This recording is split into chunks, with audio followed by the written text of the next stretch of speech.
Hey guys, फिन बर' आयदानि सायाव मोनसे भिडिअ लानानै फैफिनबाय। आसा खालामो एसेबाबो हेल्प खालामगोन। फैदो जागायनोसै। आयदा बर' राव खोन्दो 2 से नं सोंनाय N outline grammar of Kasari बा बड' लेंगुवेज गिबि बिजाबखौ सुजुदोंमोन क जे.डी. एन्डारसन, ख रेबेस एन्डेल, ग इ.ए. गाइड, घ जी.ए. ग्रियर्सन। बेनि थार फिननाया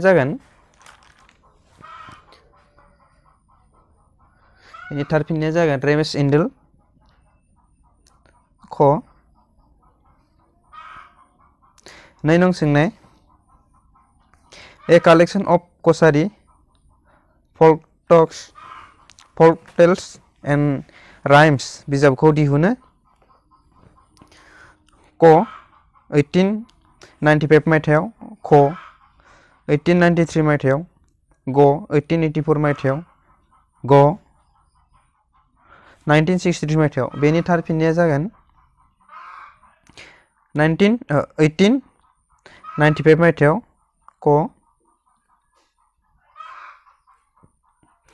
3 नं सोंनाय दा कसारिस बिजाबखौ लिरदों क रबिनसन, ख इ.ए. गाइड, ग रेबेस एन्डेल, घ जी.ए.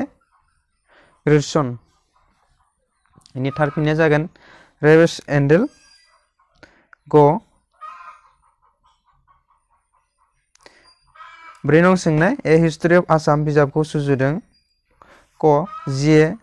ग्रियर्सन, ख इ.ए. गाइड, ग जे.डी. एन्डारसन, घ प्लेफेयार। बेनि थार फिननाया जागोन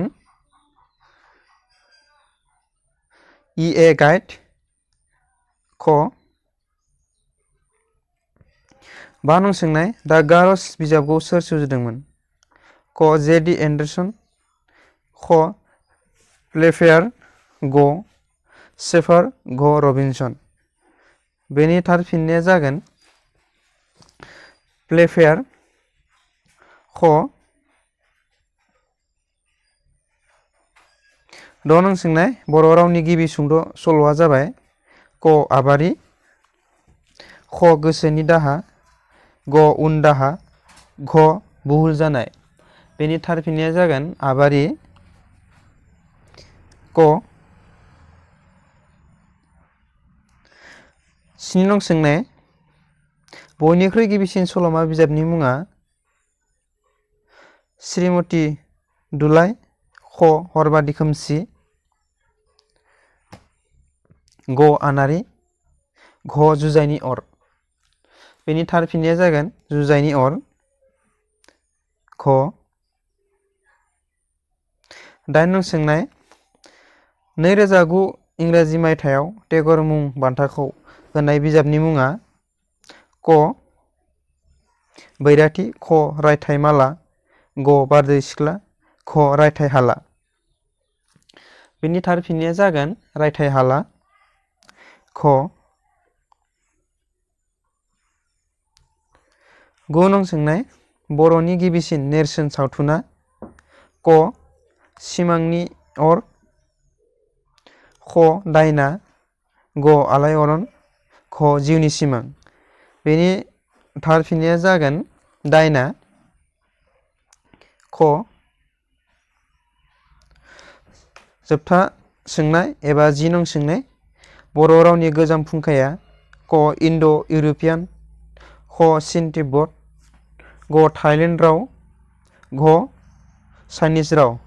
बेनि थार फिननाया जागोन चीन तिब्बत, ख।